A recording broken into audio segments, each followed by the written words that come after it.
Scientist in charge of, I was the scientist in charge of Yellowstone Volcano Observatory.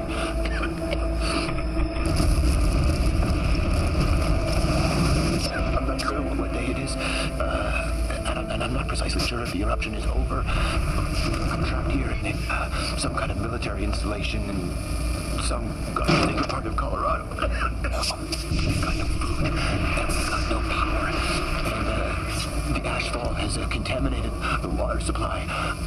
The air is so thick with it that we can barely breathe.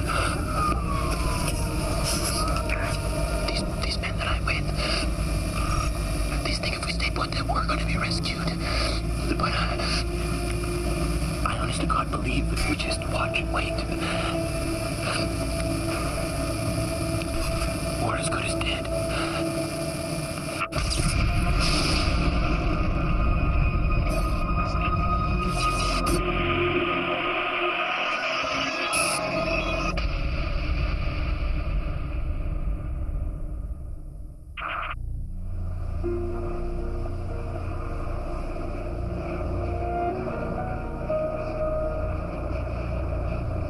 Before it all happened, many visitors to Yellowstone were blissfully unaware that it was volcanic. After all, where was the cone-shaped volcano, like Mount St. Helens or Vesuvius? They didn't realize that they were actually standing on top of it, that beneath their feet was one of the largest volcanoes in the world. The truth is, we were only just beginning to understand the workings of the park ourselves. And Virgil, the virtual geophysical imaging laboratory, well, that was going to help us. Or at least, that's what our boss, Michael Eldridge, tried to persuade the press. With it, we can input data from seismometers, GPS instruments, and video cameras strategically positioned around the park to produce a living, breathing 3D model of what's happening here at Yellowstone. Virgil can also help us to understand the park's beating heart. The vast reservoir of red-hot molten rock that lies just a few kilometers beneath where you're sitting now. The sleeping dragon that powers all of the geysers and hot springs, mud spots and steam vents that draw people here in their millions every year. Maggie Chin, KCVZ News, Salt Lake City. Hello. Hello. Your model is very impressive, sir. Thank you, Miss Chin. My question is, will it help? Help what, Miss Chin? Well, in the last decade, we've seen more and more ground uplift at Yellowstone. 12 feet, I believe, is the conservative estimate. Well, that estimate is not conservative. Nonetheless, many of your colleagues in the scientific community believe that it's one of many signs that an eruption is coming. I'm going to let Rick Lieberman, scientist in charge of the Yellowstone Volcano Observatory, deal with that one. Rick? Thank you. This is a sequence of Yellowstone's geological behavior over the past 100 years. Okay, there we go. You see, what we have beneath our feet here at Yellowstone is a type of volcano, type of hidden volcano, referred to as a restless caldera. Caldera because you'll note it resembles the shape of a cauldron, and restless because it spends much of its life doing what you see it's doing right here. It's huffing and puffing as the magma and the hydrothermal systems beneath the ground rise and fall for reasons that we actually don't fully yet understand. This uplift that you've mentioned, Maggie, is very simply just a part of everyday life here at Yellowstone. So we're definitely not looking at an imminent super eruption. Let me say this. The chances of a so-called super eruption are on the order of something like 1 in 600,000. In fact, it's more than twice as likely that an airplane will crash into your backyard. So, haven't we just seen extra ground uplift at Norris? Yes, yeah, we have, as a matter of fact, but that may well be hydrothermal. A buildup of water. I'll tell you what, Miss Chin, you give me $10 right now, and I will offer you odds of 600,000 to 1. So if this thing does go up, you make a killing. Look, Look, as Eldridge said, it is a tool. Oh, come on, it's unreliable. We're not relying on it. Hey, what was that? What was that? That was a press conference. That was a joke. We were unveiling Virgil. What do you want me to say? You know, hello, everyone, this is Virgil, and it frankly has no more of an idea of what's going on down there than we do, but thank you for coming. Buckle up. Matt, you check out the busted seismometers. I'll get there tomorrow. Here's the point. We could have replaced all of those seismometers for the money spent on Virgil. That's the point. Yeah, listen, Big V will have its uses. I'll see you soon. Good to see you, man. See you, pal.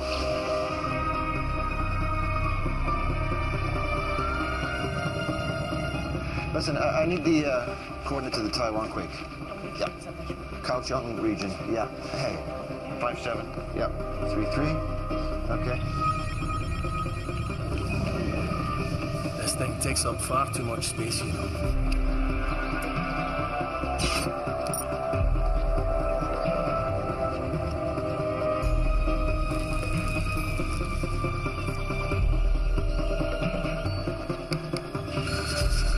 Hey. Thanks, Matt. Guess what this is? You tell me. Pumice. It comes from deep inside a volcano. It's so hot the rocks all melted. But when the volcano blows up, it gets blown high into the sky. And guess what? It floats. Oh, that's my coffee. How many is that? That floats. Yeah, okay, pal. That's enough. Hey, I found out about flights. They said it's fine at 7 months. Oh, come on, Fee. Honey, we just flew to Yellowstone back. Yeah, I know, but that way you were with me, and B, you weren't in the air for like 11 hours. And then I don't get to see my mum this side of Christmas, do I?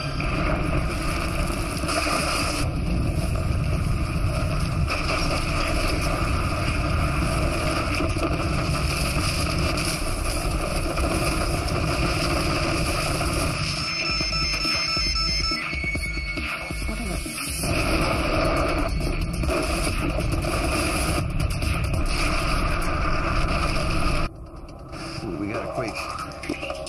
What? I'll call you. I'll see you guys soon. This is Matt. What's the damage? Some broken glass. I'm sure nothing major. Okay, what do we got? Be in touch. 7.9. 10 kilometers beneath the South Arm Fort. Okay, I'm running a simulation. 6.9 at what? 10 kilometers beneath the South Arm Fort. That's confirmed, 6.9. Standing by for more data.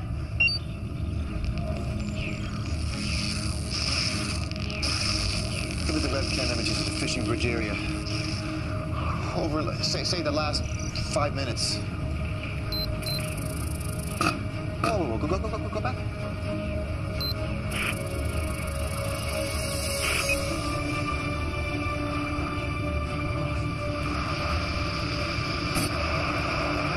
Tell Matt he needs to get to the other end of the lake. Where are you gonna be? I'm gonna be in my office.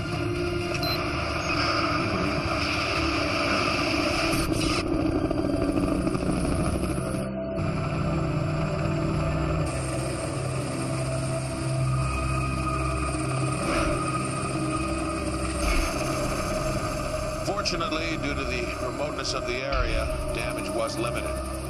But tragically, 9 bodies have been recovered so far. All from the fishing bridge area of the park. As well, 43 people have been taken to hospital with various injuries, some of them life-threatening.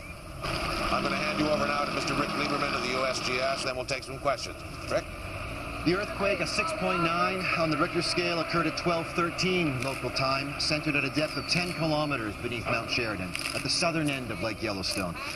The earthquake triggered a landslide off the South Arm Fort, which in turn caused a tsunami wave to hit the northern shore here a few minutes later.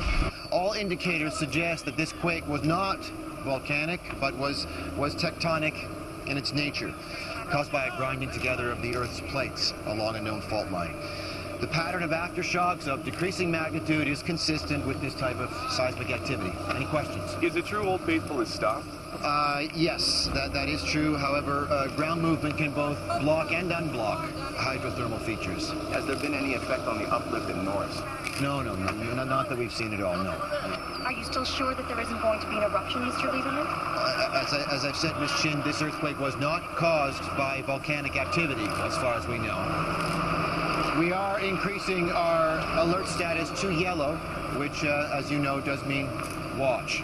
Yeah. Does that mean you're not ruling out an eruption? Look, Miss Chin, Yellowstone has sometimes as many as 3,000 earthquakes every year. None of them followed by eruptions. Now, everything points to this being a one-off tragic accident. The truth? We had the Hebgen Lake earthquake in 1959, a couple of miles from Yellowstone. 7.5 in the Richter scale. Massive landslide, 29 dead. And it didn't indicate a damn thing. Again in 1975.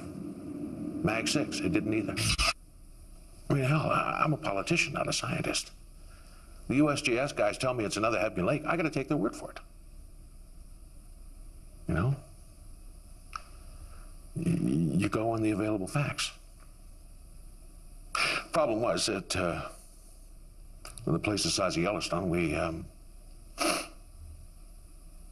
well, we didn't have all the available facts. Richard Lieberman, YVO. Hey, it's me. You better take a look at KCVZ News. I will do that, thank you. I'll call you back. I think we have good reason to be concerned. Maggie, I think that we ought to make a clear distinction between a regular volcanic eruption and an eruption. Mount St. Helens was the most violent eruption in American history, killed 57 people, and it erupted about 1 cubic kilometer of volcanic ash. Watching the great man, huh? Now let's say that this cube here represents the amount of volcanic material ejected by Mount St. Helens. Now, in volcanic terms, it's a tiddler. Krakatoa, Tiddler. the Indonesian volcano that erupted in 1883, was 17 times larger than Mount St. Helens, killed 36,000 people, and it's represented by this cube here. Finally, we have this. This is 2,500 times the size of Mount St. Helens. This is a supervolcano. This is currently sitting underneath the ground at Yellowstone Park. And when was the last time one of these super eruptions happened? About 74,000 years ago, in a place called Toba, on the other side of the world, Sumatra. Now, the volcanic eruption there was so vast, it created a volcanic winter, plunged the world into darkness, and all but wiped out the human race. Missed one, though, didn't it? And Yellowstone has produced eruptions on this sort of scale before? Oh, yes. 3 times in the last 2 million years. And you think that the activity that we're seeing there right now may indicate that it's about to happen for a 4th time? Oh, God. Yes, I do believe that these events are cyclical. 3 caldera-forming eruptions in the last 2.1 million years means, on average, 1 eruption every 600,000 years. And we haven't had an eruption like that at Yellowstone for 640,000 years now. In other words, we're overdue. No. Yes, I believe that. Oh, yeah. Jeez. I believe that the warning signs are there, if you care to read them. Thank you, Dr. Wiley. You're welcome. Thank you, Dr. Wiley. God.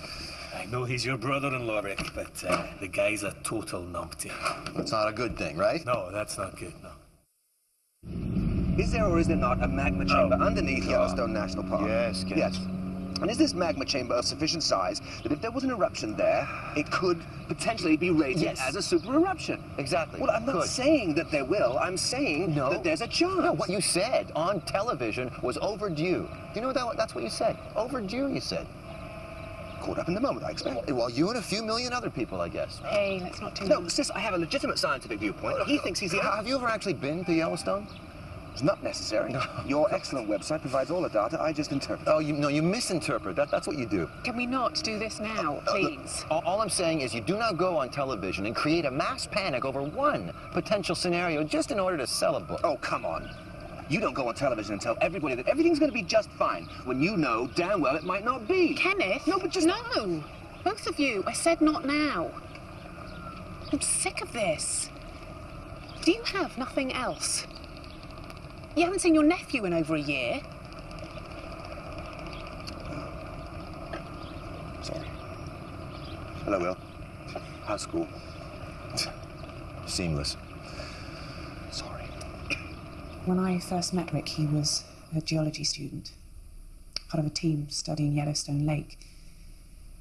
They discovered this enormous 2,000-foot-long bulge beneath the lake. And got very excited about it, and the press got hold of the story and convinced a lot of people that Yellowstone was going to blow.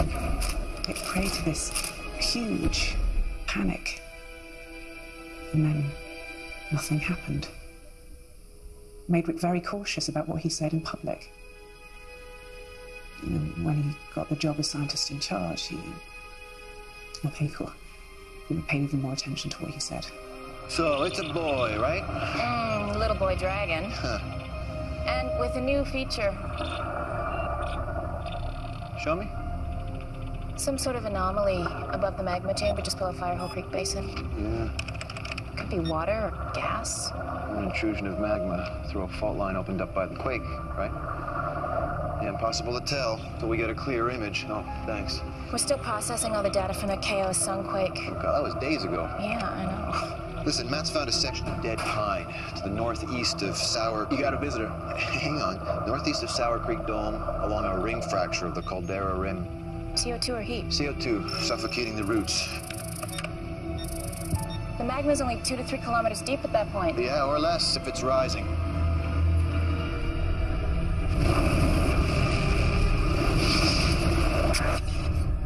All right, so who is it? Wendy something from FEMA. Wendy Rice? The undersecretary in charge of the Federal Emergency Management Agency is here. You told her to wait in my office? You're fired, Dave.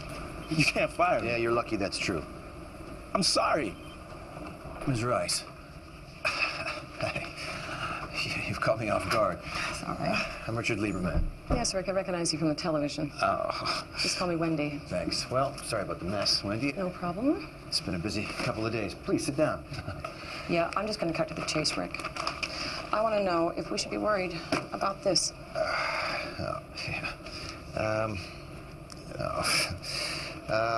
Based on the data that we're getting, yes, there are indicators that there could be an eruption. Or it could be business as usual at Yellowstone. And now, if there is an eruption, then there is a good possibility that it's going to be a moderate one. This isn't enough, Rick. If there's even the slightest chance of this happening, I want to know what that means. I want to know what we can do about it. How much do you know about super eruptions? But super in front of eruption, I don't imagine it means better. Can I show you something? Please. Okay. See the magma chamber that sits underneath Yellowstone? Well, here. We think it's roughly the same dimensions as the caldera rim itself. We think it's around 40 kilometers wide by 80 kilometers long and around 8 kilometers deep. You think? Yeah, it's a very difficult thing to get a clear picture of. In fact, the only way to even attempt to see a magma chamber is, ironically enough, by relying on earthquakes. Have a seat, please. Thank you. It's called seismic tomography. What we do is we plant an array of seismographs throughout the park, and then when an earthquake occurs, the seismic shock waves from these events travel through the earth. Now, these waves move slightly slower through the molten rock than through the solid rock. So we can use these slight differences in arrival time here at the seismometers to begin to calculate and plot the rough dimensions of the chamber. It's kind of like sonar. And that tells you how much magma is down there. Well, what we're trying to determine essentially is the nature of this magma. Is it eruptible magma? Is it too viscous? Is it too sticky to go anywhere? Or is it molten enough? Is it liquid enough that it can escape?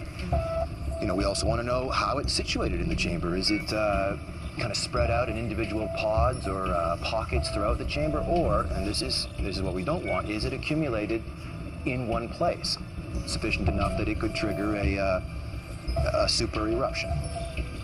Okay, let's talk worst case scenario. Okay, well, we have run some projections based on the first super eruption at Yellowstone 2.1 million years ago, essentially because this is the one we have the most data available on. Now, if the next one were to behave in a similar way, then we would be looking at between 2,000 and 3,000 cubic kilometers of rock, gas, and ash erupting across the United States in a pattern that looks like this. Zone 1 represents a 100-kilometer radius around Yellowstone. Basically, everything in this area would be completely wiped out by pyroclastic flows. That's the rock and ash that spills from the side of an eruptive column. That is a pyroclastic flow. These surges can travel up to 700 kilometers an hour. So, yeah, these journalists were very, very lucky. Now, out here in zones 2 and 3, virtually everyone and everything in these two areas will be trapped by extremely heavy ashfall. That's roughly 3 million people. Yeah, And here out in Zone 4, we're talking about ashfall of around 15 centimeters. Now, 15 centimeters, that doesn't sound like a lot, but you add rain to 15 centimeters of volcanic ash, and that is certainly enough to collapse a roof. And then, you know, in Zone 5, it gets down to around 5 centimeters of ashfall. This is a huge area, covering most of the grasslands, any animals that happen to be grazing there. And that's also the grain belt, of course, so that's all the food gone. And then Zone 6, we tail down to around 1 centimeter of ash, extending out to the eastern seaboard. A centimeter. I read it takes just 1 millimeter to close an airport. Yeah, the thing that people don't understand about volcanic ash is it's not like ash from your backyard barbecue. It's rock. It's abrasive, it's pervasive, it's destructive, it shorts out electrical equipment, it clogs machinery, you name it. And it's also extremely tiny. It's 100 microns across. It's so tiny you can inhale it, and when you do, it combines with the moisture in your lungs and forms a cement-like mixture. You essentially drown in what's basically liquid concrete, so. Anyway, that is the worst case scenario. So you tell me, I mean, if an event like this were to happen, what is FEMA going to do? Is it going to happen? Is it going to happen? Yeah, it is going to happen. Is it going to happen in our lifetime? I don't know. And that is the most honest answer that anybody can give you, Wendy. I don't know.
Stations. We establish an exact location.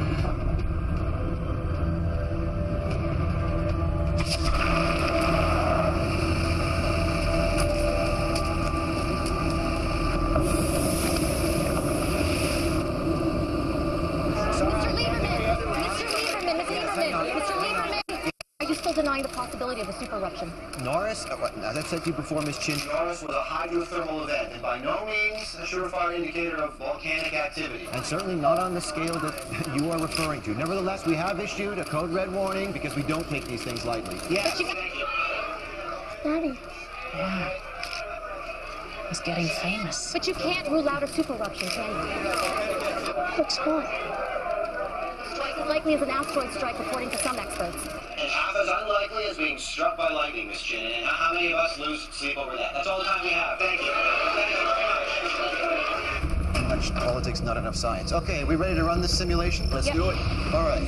So what I'd like to do is run through a couple of potential scenarios here. Hey, Rick, we've got another quake just over a mile south of Norris. Okay, how big? 1.9. 1.9, okay. Now, this anomaly that we've discovered near Norris, now this could be water and gas, as we know, or worst case scenario, it could be a new pod of eruptible magma. So I want to concentrate our simulations around this area and see what the potential damage could be, okay? So, option number one. Let's say that we've got 1 cubic kilometer of eruptible magma. Okay, and drop it. Run it.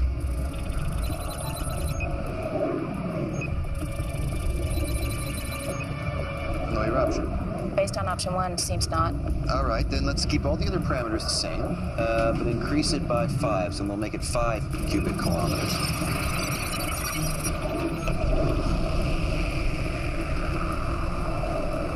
Okay, how big is this? Moderate BEI2. BEI2 in duration? Over approximately 3 days. But that amount of magma, it could have been a lot bigger. Okay, let's increase it by another factor of 5 and make it 25 cubic kilometers. Okay. Whenever you're ready. BEI5. Mount St. Helens size. Right. So 10 times more magma, 1,000 times more eruption. Potentially. Okay, so let's increase it by another factor of 5 and make it 125 cubic kilometers. This time, let's just run it this time just from the hydrothermal blast. Sure.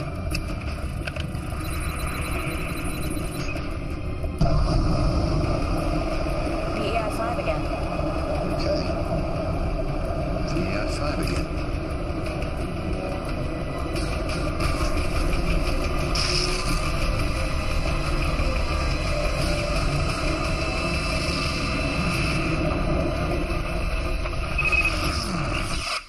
Whoa. What happened? Computer glitch? Okay, tell me what we just saw. All right, I'll say it.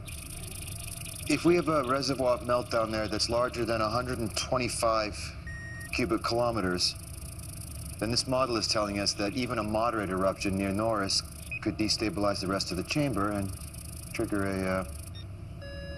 BEI8. Super eruption. That's great, great. And if frogs had wings, then they wouldn't bump their little green asses hopping around, eh? If there was a pocket of melt over 125 cubic kilometers, then a possible eruption at Norris may trigger further eruptions, which maybe, just possibly, could register as VEI8. Brilliant, great. Jesus, you're letting yourself be spooked by a video game. Oh. How close are we here from Norris? 25 kilometers as per handbook rules. Exciting, huh? Oh, yeah. Very exciting. With any luck, it'll erupt while we have such a good view.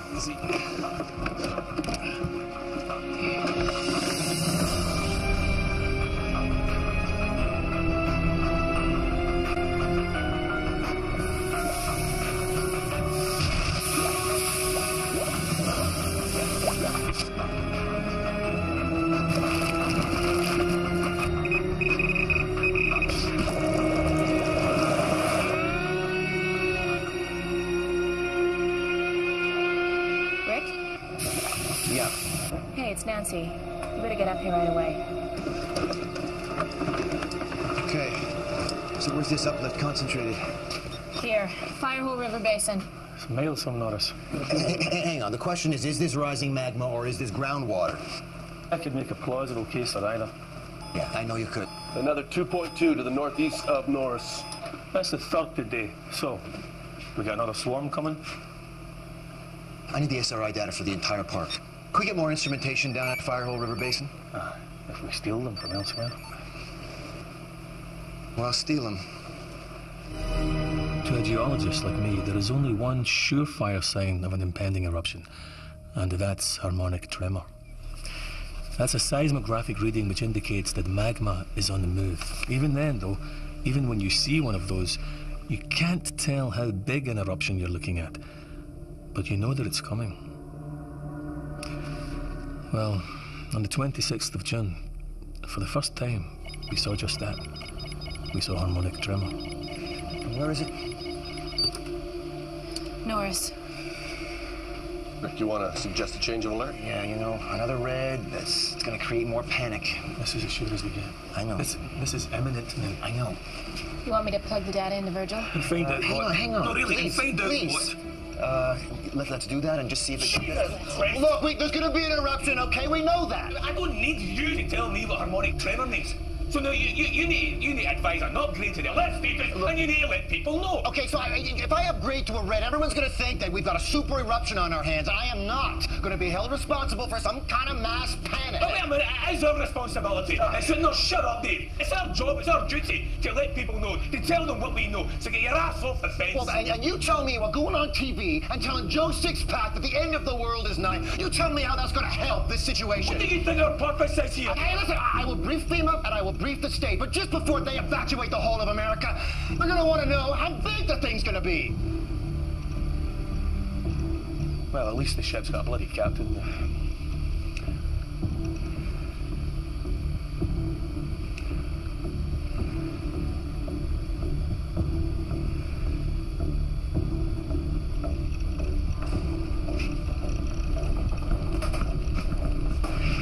Guys.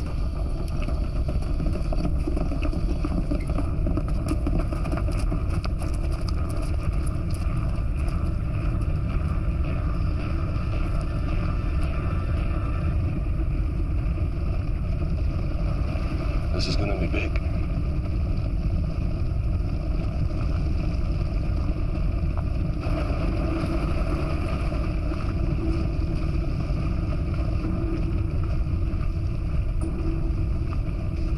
What is going on? Nothing is going on. What Come on. What, no mention of it for weeks, and all of a sudden we're going to England. It's not like that. I'm not supposed to be suspicious. Look, you said that you wanted to go and see your mom, Oh, Jesus, right? Rick, just be honest with me. I'm being honest Are with you? you, yes. This is going to be a big eruption. You've got to come with us. It's going to be exactly what I said that it's going to be. You know, this little girl may never meet her father because of the decision you're making right now. Come on, we all believe that this is going to be a moderate eruption. And yeah, things are going to go, well, you know, a little crazy in this country for a while, because everyone's nervous right now. That's why I'd just be happier if you both were in London when all that's going on. And then when things calm down, then I'll come and I'll see you. Can I go on the plane now? Yes, you're going to go on the plane now. You take care of your mom, okay? Okay. You call me when you get there. I will. Get on Love the you. plane. See ya.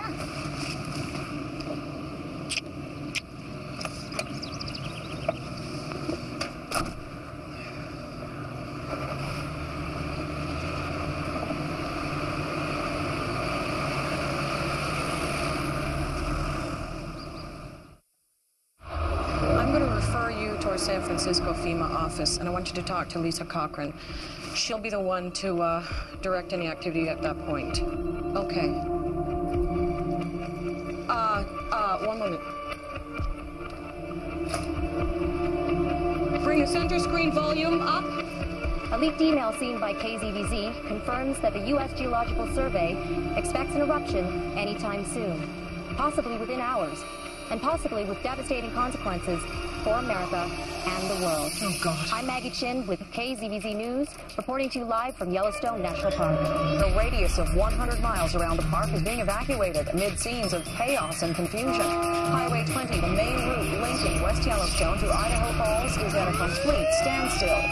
Meanwhile, towns and cities hundreds of miles from Yellowstone are under siege as panicked buyers stock up on provisions like canned foods and water.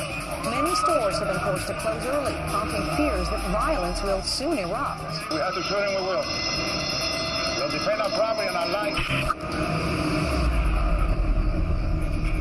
You do realize it's the worst possible way to come out? Guaranteed to maximize panic. The story's been picked up by all major networks. Not just in this country. Oh, no, Wendy's. It didn't come from my end. Nor from Governor Marshall's office, nor from anyone here in Washington. Still, we have to deal with it. Sir, this is Rick Lieberman. Hey. Rick, Joe Foster, Secretary for Homeland Security. Michael, you know, of course. Hey. Governor Marshall should be joining us at any moment. Expect to see you here. Hello, everybody. Billy, glad you could join us. Half my state's about to be vaporized. I thought I should attend. Rick, please have a seat. I'll get straight to the point. This leak hasn't just caused chaos here, but around the world. Well, it certainly didn't come from USGS. Nor FEMA. Yeah, all right, people, the buck is well past. Wherever it came from, the media have got hold of it, and now we have got to address it. So, Rick, what I'm going to ask you is very simple. I need you to make a statement ruling out the possibility of a super eruption. ruling it out. Nothing bigger than Mount St. Helens. People would accept that, and it's what the evidence suggests. I can't. I beg your pardon? Well, I'm sorry, I can't say that. Why the hell not? Because our computer model now suggests that even a small eruption could destabilize the magma chamber and trigger a super eruption. Rick, I understand that, but you're talking remote possibility. No, I'm talking about... What I am talking about are hard facts. Fact one, there are food riots. People are fighting each other to leave the country. Fact two, the dollar is on its knees. Wall Street has crashed. Your country is going down the toilet, and you're telling me you're not prepared to make a statement to help stop that? Please, with all due respect, sir... Governor Marshall? Rick, every highway, every interstate in Montana, Wyoming, Utah, Nebraska, the Dakotas, Iowa, and Nevada is turning into a damn parking lot. Everybody's trying to get the hell away from Yellowstone. Nothing's even happened yet. But the point is, Rick, even if the worst does happen, we're clogging up the roads, screwing up the airlines, it's not going to do any of us any good. I appreciate that, Wendy, I do. But until I have something definitive, please don't make me make statements that are contrary to... You know as well as I do that harmonic tremor can stop as well as start. Mike. It's your responsibility. My responsibility is to tell the public and the landholders what is happening at Yellowstone. You know that. You used to know that. Actually, Rick, as a federal employee, your responsibility is what's best for the country. Now, you have evidence of an eruption, but, and I've heard you say this yourself again and again, chances of a super eruption are virtually zero. No, you are right, but... Then I really don't see what the problem is here.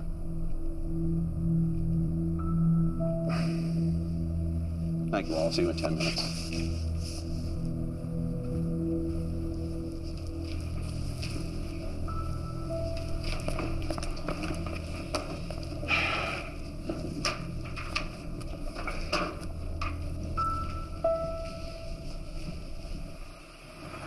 Tremor's strong and constant.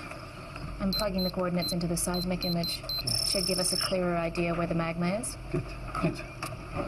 You get everything you need, Dave? I think so. Right. Don't have to get me going until you guys join me tomorrow. Oh, you'll be out here first thing. All right. Don't leave it too long. Don't worry. Okay. You out of here? I'm out of here. See you tomorrow. Take care, man. Ladies and gentlemen, as you know, It's on TV. America and the world has been watching with growing anxiety the developing situation at Yellowstone National Park. After a full briefing from the U.S. Geological Survey and in particular the scientist in charge at Yellowstone Volcano Observatory, Rick Lieberman, I can assure you all that after weeks of intensive monitoring at Yellowstone, they have gathered no evidence to suggest a so-called super eruption is imminent. Instead, the USGS believes that a small to moderate eruption, an event comparable in size to the eruption at Mount St. Helens in 1980, may be due. At this moment, we are taking the appropriate precautions in line with the scale of eruption. The evacuation of the Yellowstone vicinity is currently underway. For those in states bordering Wyoming, we ask you to follow standard state advice, remain indoors, seal all doors and windows, and stock up on sufficient food and water for 3 days. I ask my fellow Americans to stay calm and to use your usual good sense at this time. Thank you. Mr. Lieberman, up until now, you've been extremely measured in your statements about Yellowstone. Do you agree with Secretary Foster in what you just said now?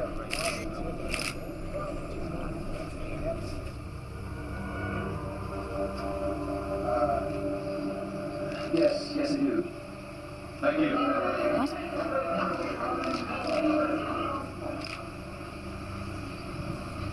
Nailed the poor bastard to the wall. Flight HA356 to San Francisco. Hi. Towards the rear of the plane, left-hand side. Boarding pass, please. To left-hand side, sir, towards the rear of the plane. Okay, thank you. Hi. I'm sitting up here. Hello there. No, I'm back there. Important business in Washington, and USGS has you sitting in the back of the plane. I recommend a sweet publishing deal. Big TV star like you. Yeah. Oh, yeah. I take it you had a gun to your head this afternoon? Yeah. You could say that. Fiona and William? Oh, they're on a plane to London. Oh, see ya. Hello there.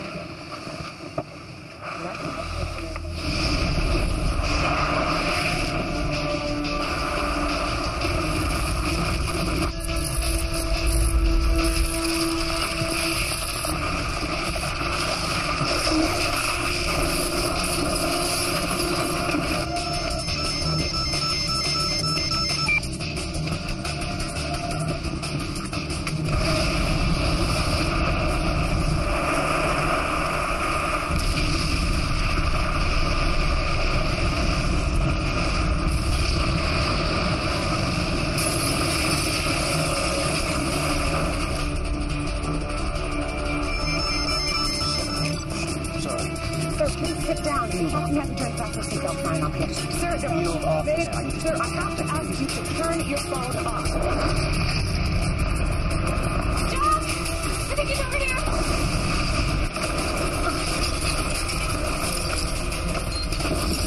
Don't touch my arm!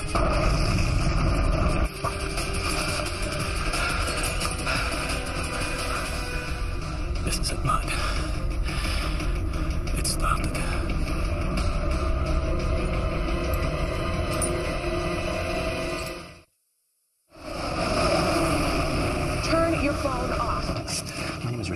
I'm the scientist in charge of Yellowstone Volcano Observatory. I'm receiving news of an emergency here that could affect the flight path and safety of this aircraft. Oh my God, has something happened? I need to speak to the captain, please. Okay.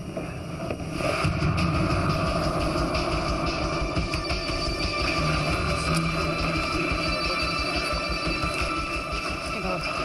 Nice dress. I'm sorry to haul you away. Not a problem. Who have I got from USGS? No one. What? I can't get through to the field office at the moment. Hey, Dave. Michael Eldridge is on his way over. Is this vac imagery all we have on it? Yeah, and it's only a projection. What? Okay, Air Force, I need a plane up there as close as they can get taking a look at this thing. Let's brief the White House on what we know so far. Dave, get VAC on the line. I want to talk to Governor Marshall in Wyoming, Joe Foster at Homeland, and keep trying the Yellowstone field office. And Bob, please get me something else to wear. Sure. Mary?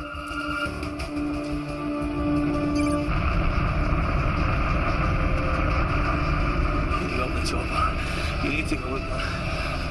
You need to see what's going on. Make contact with Dave. Let him know what's happening. Go. Okay. There are two kinds of volcanic eruptions, red and gray. In a red eruption, the magma, it's actually called lava when it's erupted, flows freely from the ground. You've seen it on TV, this slow-moving flow of molten material. It's damn destructive in its own way, but slow. Very slow. You can literally outpace a lava flow without breaking a sweat. Not so with a gray eruption.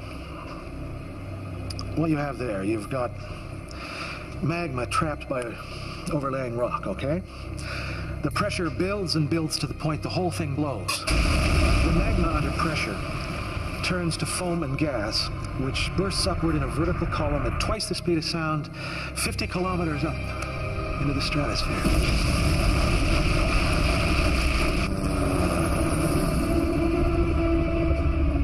Dave, come in, Dave. This is Matt.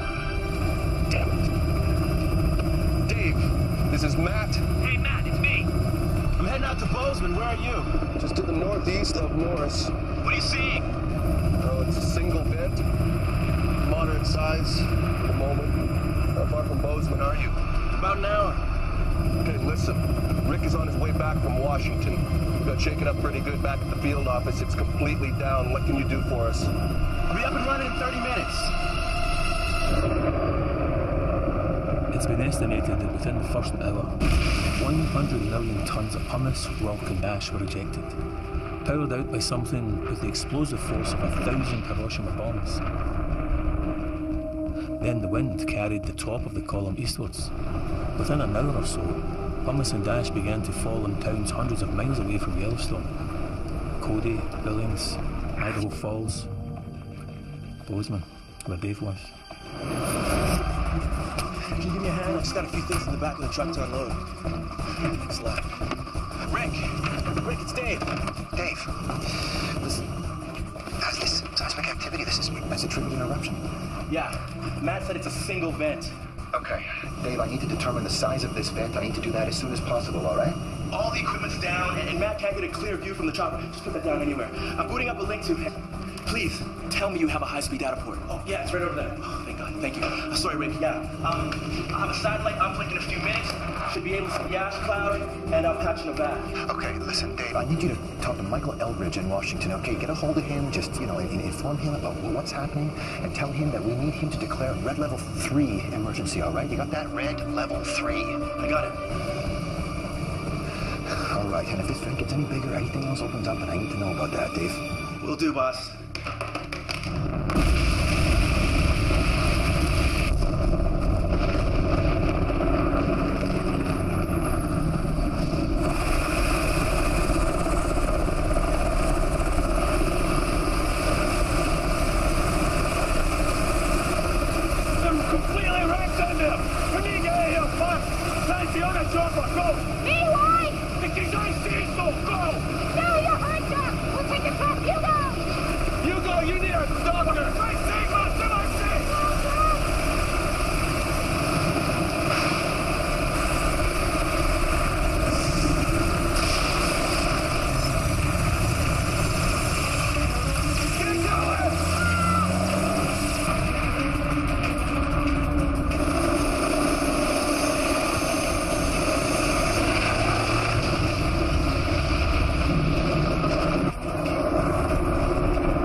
Getting reports, unconfirmed so far, of a major volcanic explosion in Wyoming in the United States.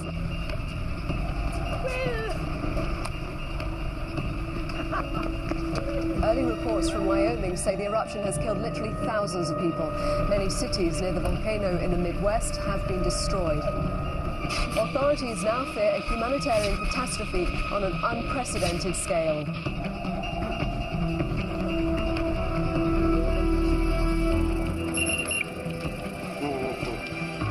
The outhouse reporting a city-wide blackout. I'm getting reports of rolling blackouts west of Yellowstone. Ash fall on power and relay stations. Okay, tell our FEMA offices in Montana, Nebraska, Utah, and the Dakotas to shut down their power grids and switch to backup generators as of now, and make sure those generators are protected against the ash. I'd also advise them to shut down all air conditioning units. The ash will get everywhere. Okay. All federal buildings need to seal up and start recycling their clear air.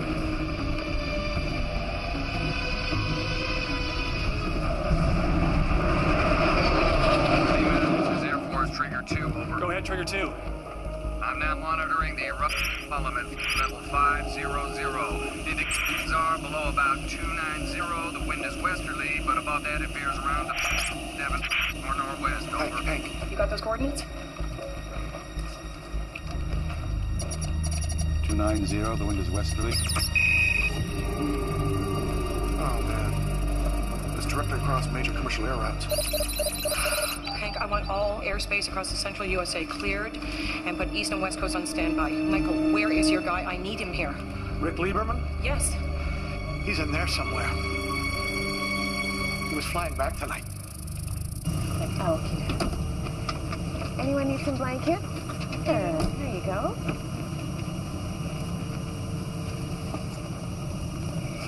So, it's a single vent. Single vent. Yeah. So Mount St. Helens, then? Yeah. Like you said? Yeah.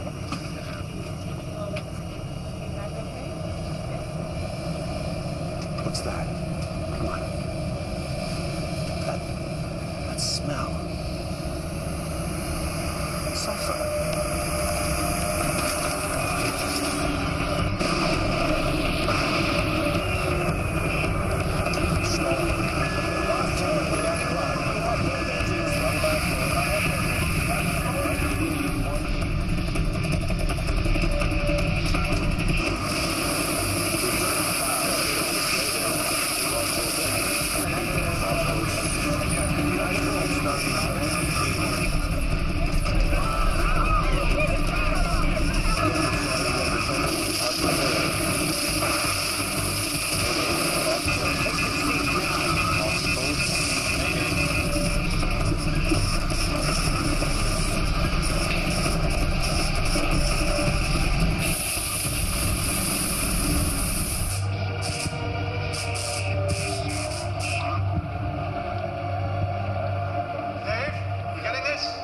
Yeah, I got it.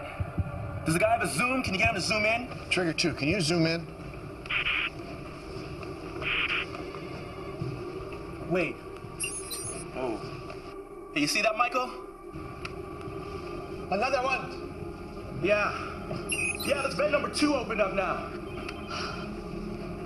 While it was just a single eruptive column, there was still a chance that things would be okay. But the second eruption... Clearly, there was so much magma and pressure in the chamber that it couldn't vent through a single column. Instead, the whole caldera began to unzip in a series of smaller eruptions. Once that started, we had no idea how long it would go on for. Days, weeks, months. We just didn't know.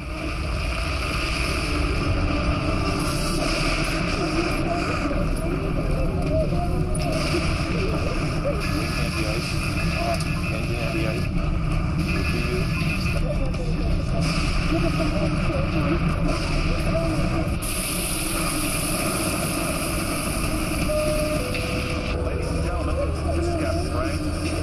We'll very shortly be making a precautionary landing in Cheyenne. The ash cloud had blasted the cockpit window. We're landing blind. On the back of the seat in front of you, clasp your hands under your knees.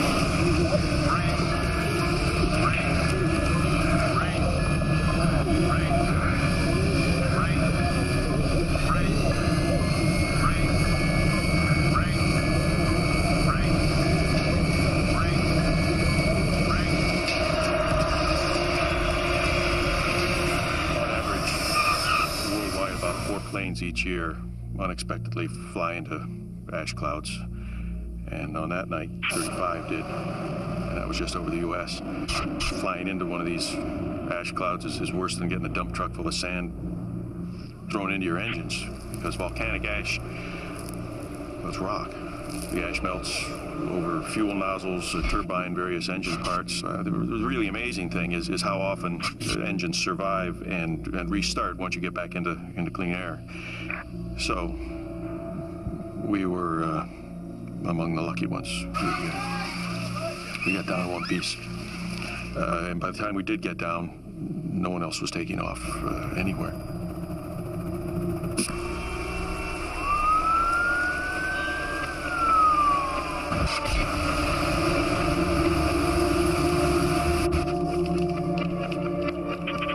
Reports of large numbers fleeing into Canada along Interstate 15 and 29. Lincoln, Nebraska is on standby to evacuate. Stand them down. I need to clear those roads and get me a transportation update on the Coast Guard. The Air Force is evacuating its planes out of bases at Minot, Grand Forks, Ellsworth, Nellis, Kirtland, Offutt, Peterson, Edward. Is there anywhere they're not evacuating? The East Coast, basically. Thank you. Wyoming's declared a state of emergency. They've asked for federal disaster recalls. Did you get that, Denver? Guys. Hey, guys. Looks like we got another vent opened up. Oh, God, 3 vents open. Michael, how bad is this going to get?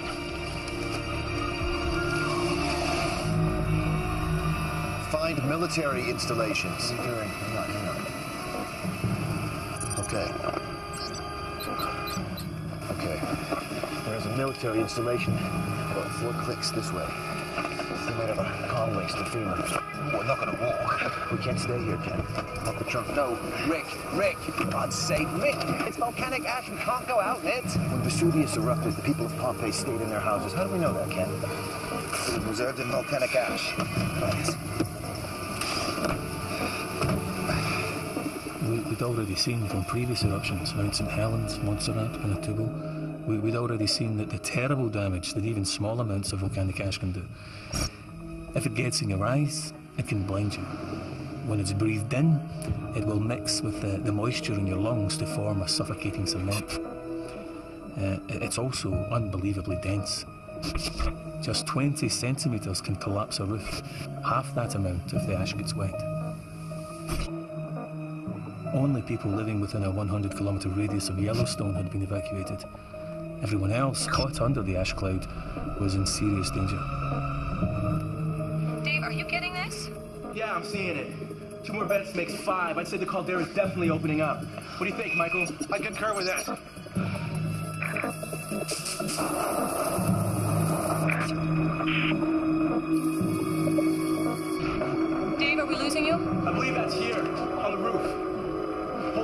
It's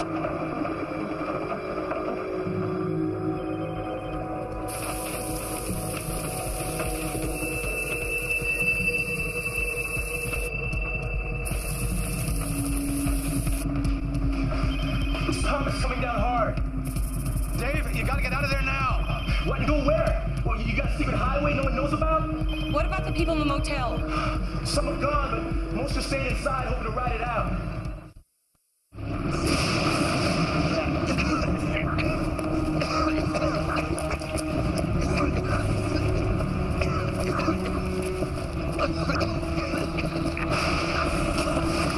Hello, is anybody there?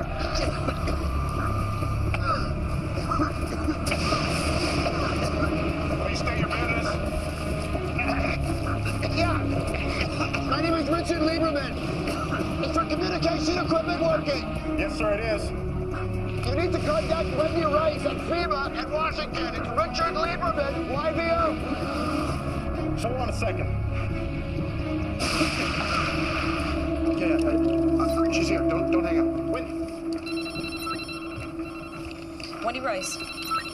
Let him in. Give him anything he wants. They found Rick Lieberman.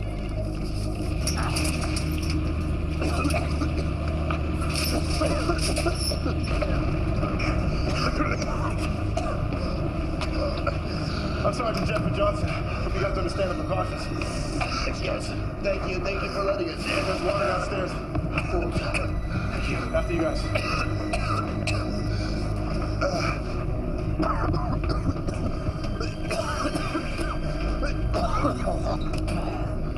Follow me. What is this place?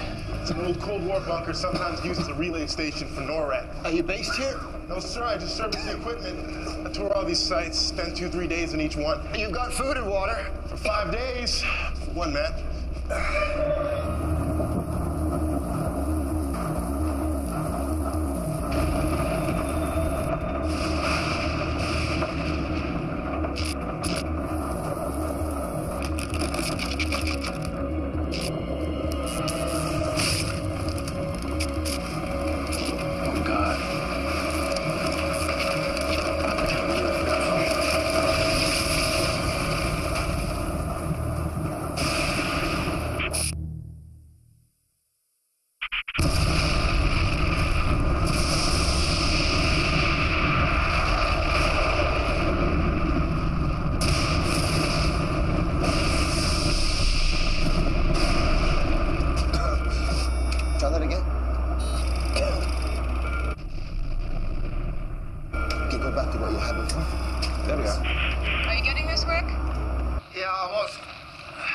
What do you make of it?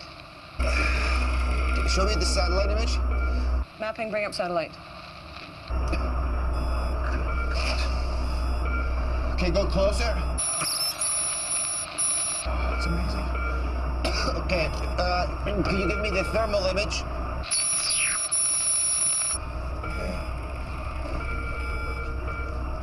Hey, Wiley, what's he doing? Gauging how big the eruption is. Trying to figure out how long it'll last. Well? Looks to me as if the various vents are beginning to define the rim of the new caldera. So I suspect that eventually they'll all merge to unzip themselves into a single massive vent. Rick, can you give me any idea of how long this eruption will last? Well, this looks about half as big again as the previous caldera, so I think you're looking at something 60 kilometers by 90 kilometers. I mean, we are looking at an event on the scale of the Huckleberry Ridge eruption. It was the first at Yellowstone, and the biggest. And? And if that injected 2,500 cubic kilometers of material, then we have to make some kind of estimate for the rate of ejection, and then you do the math, and you've got your duration. Give me a figure, Rick. Say that again? A figure. Give me a figure. What, you want me to guesstimate? Yes. We're looking at a duration of between 5 and 9 days. But it doesn't matter how long it lasts. When you make no mistake, we are looking at a VEI here. So there's no question anymore. What happened? Let's get that signal back. VEI-8, Michael. Super eruption. Yeah, the worst case scenario. No, it isn't. John Galvin, he was at the field office when the eruption The worst case scenario isn't a super eruption. The worst case scenario is a super eruption which goes on and on. If a volcano ejects more than 1,000 cubic kilometers of magma, it's a VEI-8. The magma chamber under Yellowstone has the capacity of 25,000 cubic kilometers. Problem is, we don't know how much of that is eruptible magma. But that is what will dictate whether this eruption goes on for days or for weeks.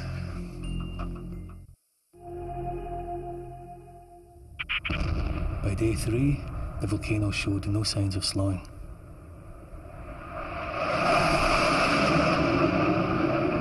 The ash cloud had covered 3/4 of the United States. Cities like Chicago, St. Louis, Detroit, Minneapolis, they were at a total standstill. Roads, railways, airports were all closed. The power supplies failed. The water was polluted. Every day it moved eastwards by another 150 kilometers.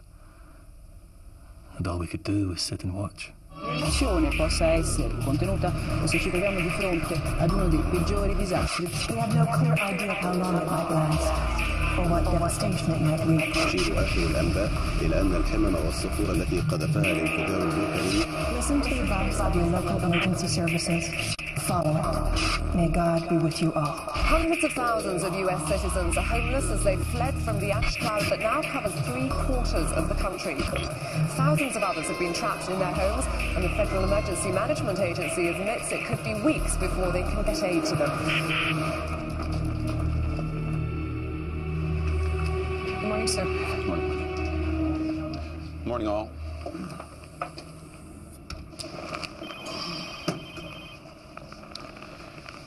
One hour ago, Air Force One took off from Andrews en route to a military bunker in Florida. That information does not leave this room. You can't run a country under several feet of volcanic ash, but some sections of the media will still say she's running away. Now, can we get to business? Wendy, how many people in the fallout zones? About 25 million. Casualty estimates so far? In the immediate zone, 90%, excluding those that got out early. In Zone 2, we estimate 10% mortality. That's approximately 35,000 people. Zone 3, 5% mortality. That's 122,000 people. Zone 4, 3% mortality, 85,000 people. Zone 5, estimate 1% mortality, 220,000 people. Total estimated deaths for the first week, 462,000. And that's assuming Zone 1 is clear. These are all from the ash? Mainly. Either directly from ash inhalation or indirectly from roof and building collapse, power failures, especially in the hospitals, ash-related accidents. Sir, standard advice to people was that they store enough food and water for only 3 days. Today is day 3. Then what are we going to do? Oh, excuse me? Wendy Rice. Look, even when it ends, we won't be able to fly for weeks with the ash still blowing around. So what are we actually talking about? You find a way. You don't just write off 25 million people. Good. Put him through. We've got Rick Lieberman here. Rick, can you hear me? Yeah, hang on. Yeah, we got you. Rick, we have 4 more vents open since yesterday. All right. Has Dave been able to model these? We can't raise Dave. What's that? Say that again? I'm sorry, Rick. We can't raise Dave. Secretary Foster here, Rick. We need to know how long this eruption is going to last so we can plan how to rescue 25 million people. With all due respect, Mr. Foster, I think you've got to change your game plan. I mean, what you have told people is to stay put and to sit this out and to wait for your help. I believe there's simply no realistic way for you to honor that, sir. And I think that if you do, people are going to die waiting for you. You need to retract your advice. You need to retract your advice. You need to tell them to come to you. Mr. Lieberman, FEMA will draw on every resource possible to rescue these people. That's our federal obligation. No, sir, this is not about protocol, Mr. Foster. This is about survival and nothing more. I mean, when this ashfall stops and the air starts to clear, the people who are trapped are going to, like we are going to start walking. They're going to start walking rather than stay here and wait to die. And they're certainly not going to make it, sir, without your help. You need to help us. You need to tell us where to walk. We need to have supplies dropped for us along the way. I mean, if we are going to walk for life, then it's up to you guys to help us. Damn it. He wants people to walk through the ash? I mean, is he crazy?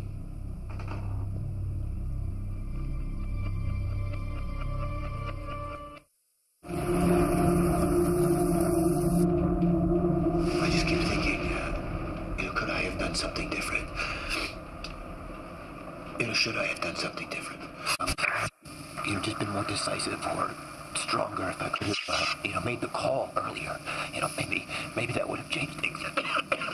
Maybe that would have saved some lives. I guess that's up to other people to judge. And my family, it's them who will be left with the fallout. These men that I'm with, they think that if we stay put, that we're going to be rescued. But I honest to God believe that if we wait, if we just watch and wait, honest to God think that we're as good as dead.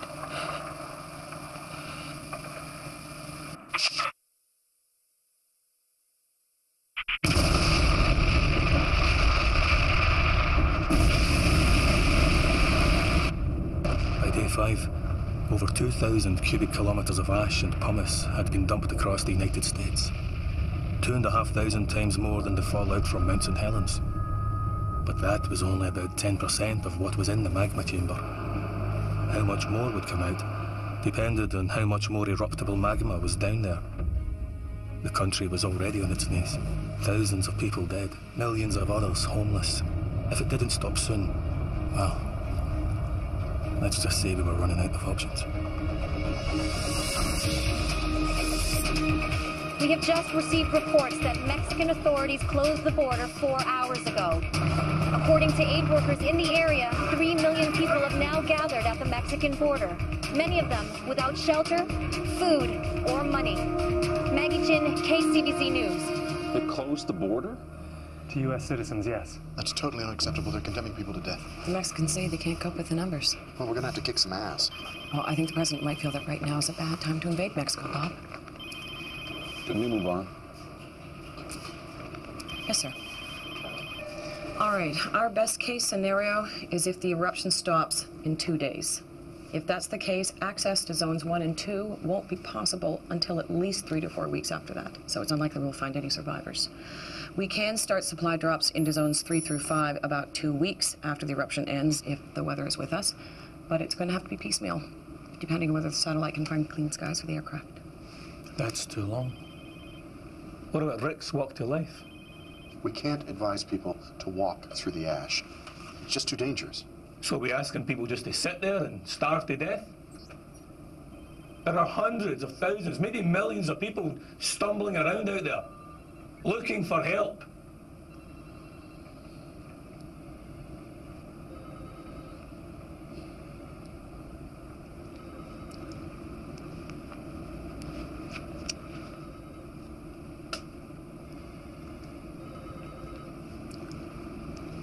Sir? All right. We'll go with walk to life. I need to hear a plan out of this room as to how to do that fast.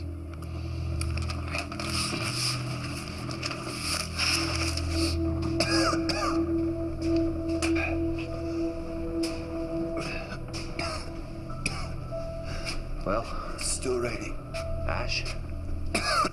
Save the battery. We're gonna need it outside.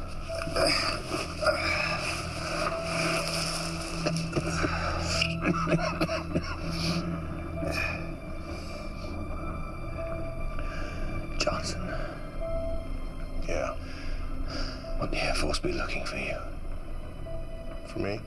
Yeah, you know, leave no man behind and all that.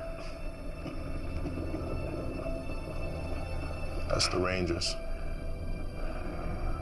So the Air Force does leave men behind? I guess. I should have joined the Rangers. Cheyenne's our best bet. We should head there. FEMA knows we're here. They'll send somebody. Kenny, FEMA's got 25 million people to save. By the time they find us, we'll have starved to death. Not if we hate Johnson. Try it, man. Definitely a book in this when we get out. Oh, I don't know. One doesn't like to say I told you so.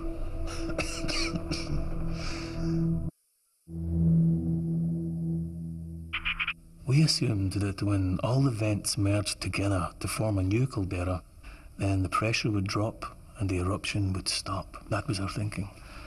Then, on day 7, our seismographs began to pick up massive quakes, and we realized that the ground within the new caldera rim was beginning to collapse into the empty space left by the ejected magma.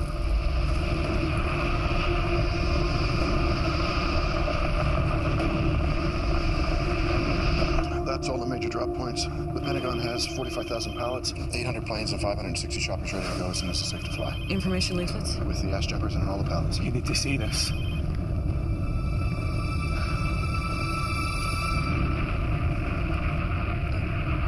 Does this mean... This means that the pressure holding the eruption column in the air is beginning to drop. It's a good thing. It's a good thing.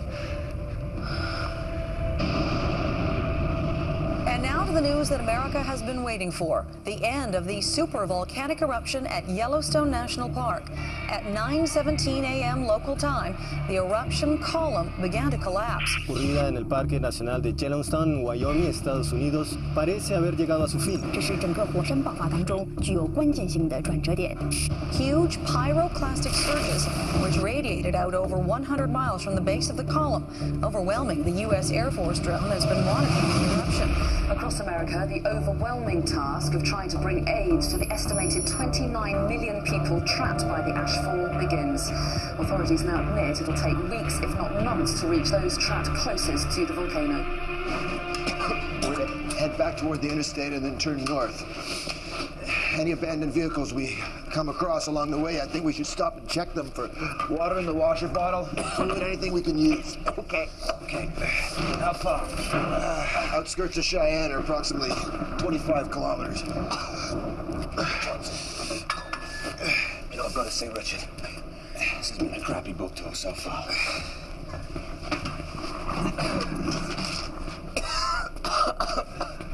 Flashlight.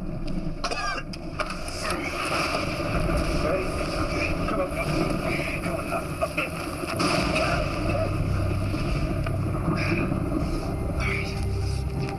All right. Okay.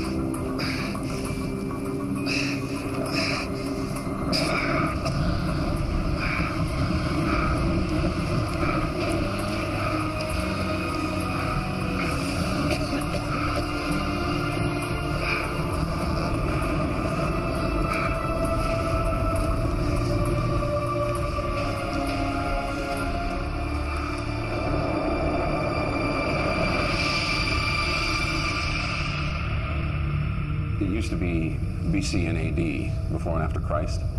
Well, now it's BY and AY, before and after Yellowstone.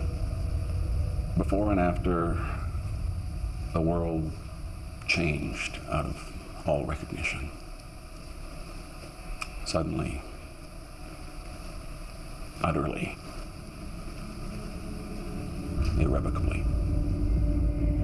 The global effects were not fully felt until a month or so after the eruption had stopped. Billions of tons of sulfur dioxide ejected by the volcano wrapped their way around the northern hemisphere, cutting down the sunlight. Within weeks, temperatures started to plummet, as much as 20 degrees in some places. Then the aerosols jumped to the equator and started to cool the southern hemisphere. The monsoon failed, adding drought to the bitter cold. Climatologists say it will start getting better in a few years. But let's just say, I don't think I'll live to see another tan.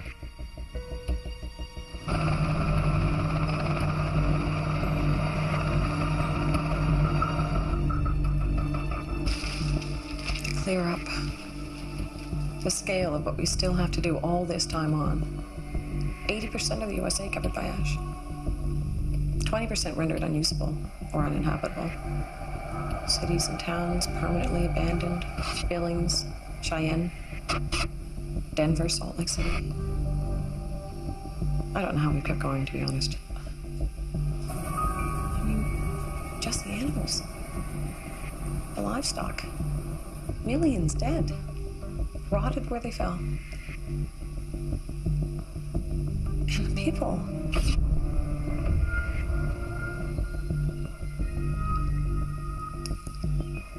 If it hadn't been for Walk the Life, 7.3 million lives saved. That was an achievement.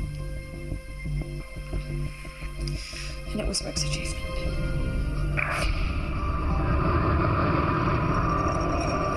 Not knowing was the hardest part. He called from Cheyenne, from the airport, with Ken. And then I didn't hear anything. Until Michael Eldridge called from FEMA to say they were in this bunker place. But safe. But then, when there was no news, I gave up all hope of ever seeing them again.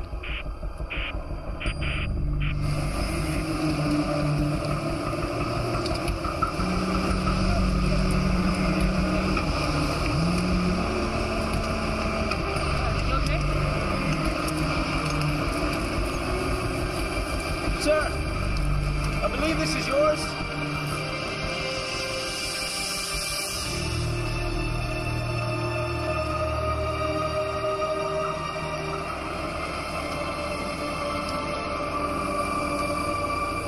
Why did I choose to come back? It's hard to say, really. To face the reality of what nearly happened, I suppose. How close we actually came to never leaving this place at all.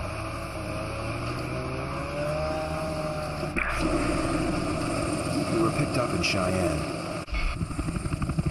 And when the ash finally stopped falling, we were transported to Denver, where we waited with thousands of others for our turn to be rescued. It would be 3 months until the transatlantic routes opened up again, and I made it back to my family in England. But I soon realized I couldn't stay there. Not until I'd seen for myself what had happened to Yellowstone. The place I'd spent my whole life trying to understand.